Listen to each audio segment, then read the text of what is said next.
We are all taught to trust our doctors and care providers no matter what. But what happens when they make a mistake that can change the rest of your life? That's what happened to a young couple in this story. They were told that their newborn child was dead and that all hope was lost. But when a mother's instinct kicked in, it ultimately led to an incredible discovery. Sofia and Paolo were a young couple from Spain who met when they were still in high school. They were both young and fell in love fast. Within only a few months of dating, they were already head over heels in love with each other. Despite both of their parents' disapproval, they decided to get married at the end of their third year of school. Aside from Sofia's grandmother, none of their other family members were supportive of the early marriage and made it clear that they had no plans of helping to support them. The pair were able to find some cheap housing to live in until their graduation. The living space was dirty and often plagued with bugs, but it was the best that they could do at the time. They had very little food to last the semester, so the couple ended up doing their best to survive off dehydrated noodles, rice, and whatever they could get from the local bakery before it was thrown out. Once the pair had graduated from school, they both went straight into the workforce. Sofia worked as a seamstress, and Paolo worked at a local restaurant as a line cook. They were able to afford a small home and one car that they shared. They didn't have much, but they had each other, and they were happy. The pair had only been out of college for a few months when they received some delightful news. Sofia, who was only 18 years old, was pregnant. The pair were absolutely over the moon. They knew that with their limited money, bringing a little one into the world was going to be tough. However, they were sure they could make it work. Over the course of the next 8 months, Paolo worked extra hard to make money and save up for when the baby arrived. He picked extra shifts up at the restaurant and did mechanic jobs all over the country. He was often very sleep deprived, but he didn't care. Everything he did was for his family. Several weeks before the baby was expected to be born, Sofia and Paolo were at home, asleep. All of a sudden, Sofia was awoken by sharp pains in her stomach, and she knew instantly that something was wrong. She woke up Paolo, and they both decided that they needed to go to the hospital. In their city, there were 2 major hospitals. One of them was very upscale and had some of the finest doctors around. It cost more to get treated there than it did at the hospital at the edge of town. The lower-end hospital was often understaffed and bursting at the seams with patients. The conditions were sometimes less than sanitary, but for Sofia and Paolo, it was all they could afford. When they got to the waiting room, there were people running about in all directions, and there was a lot of chaos. There was a long line at the front of the counter, and by the time they were able to sign in, Sofia's stomach pain was even worse.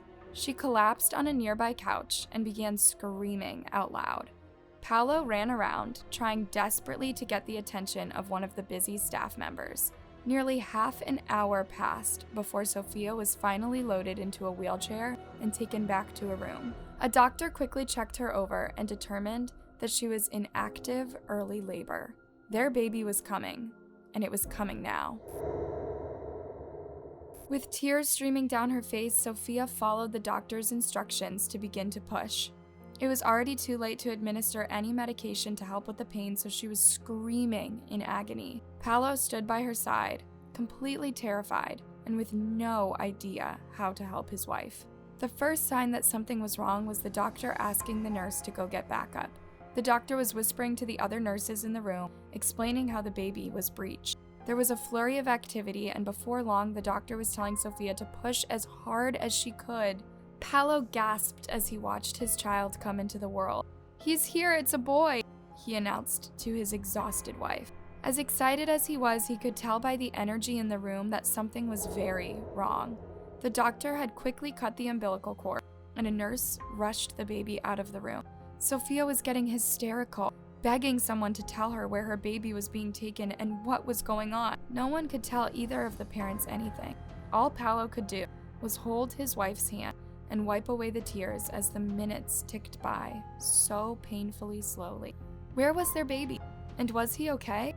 The doctor silently finished attending to Sofia and told her to just rest before he quickly left the room. Nearly an hour had passed before the doctor finally returned. The young parents knew instantly something was terribly wrong. The doctor's face was very somber and he looked at them with sad eyes. Slowly, he explained to them that because their baby had been born a month early, there were unexpected complications. He said that sadly, despite all of their best efforts, the baby had passed away. Paolo burst into tears instantly, but Sophia was angry and in shock. She insisted that the doctor allow her to hold her baby at least once. She deserved, at the very least, a chance to meet her son and say goodbye to him. But the doctor told her that the baby had already been taken to the morgue. He tried to convince her that it was for the best this way. He told her that if she held her son, she would instantly bond with him and it would make things even harder. She didn't agree, and she kept screaming, begging him to bring her son back to her. He shook his head quietly and slipped out of the room. There was something in Sophia that wouldn't allow her to accept that her firstborn was gone. She grabbed her husband's arm and told him that he needed to go and do whatever he had to do to locate the morgue. She told him that she wanted him to go into the morgue and see if he could find their son.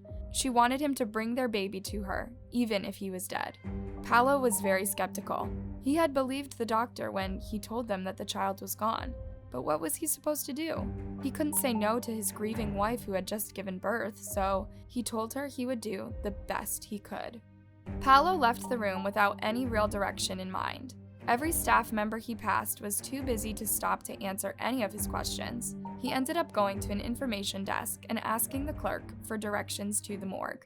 In a curt tone, she explained that the hospital morgue was off limits to anyone that wasn't a medical staff member. Paolo knew this wouldn't be a good enough answer for his wife, so he kept walking, desperate to find someone who could help him.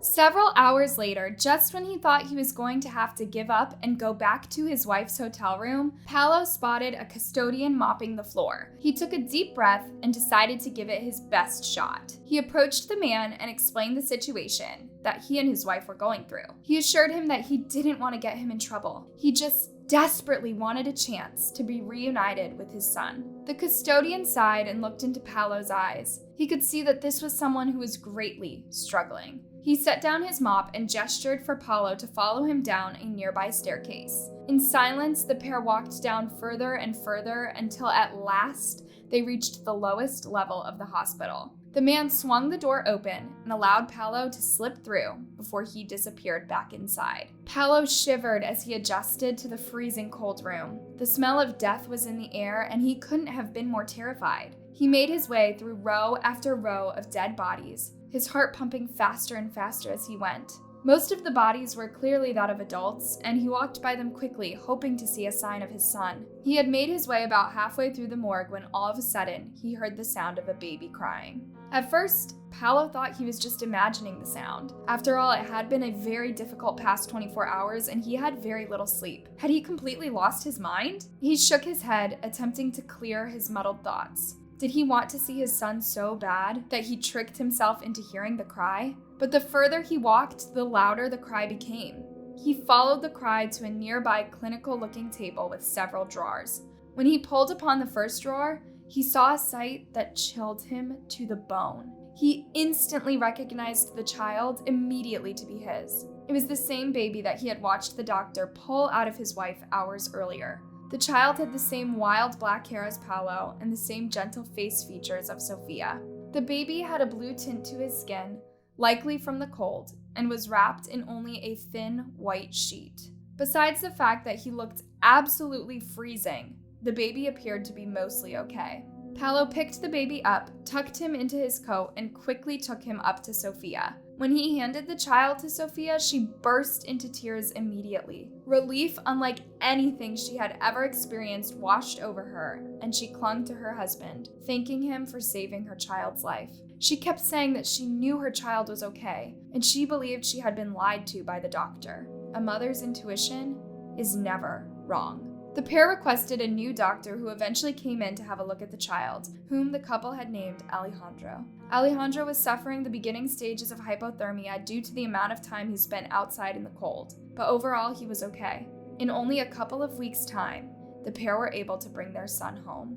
Alejandro recovered as time went on and was able to grow into a very healthy child. While Paolo and Sofia tried their best to sue the hospital for medical malpractice, the case was always dismissed, time and time again. They were always told that because the hospital had been understaffed, they were not liable for what happened. After lawsuit attempt, the couple eventually had to accept they would never get any real justice for what happened to their son.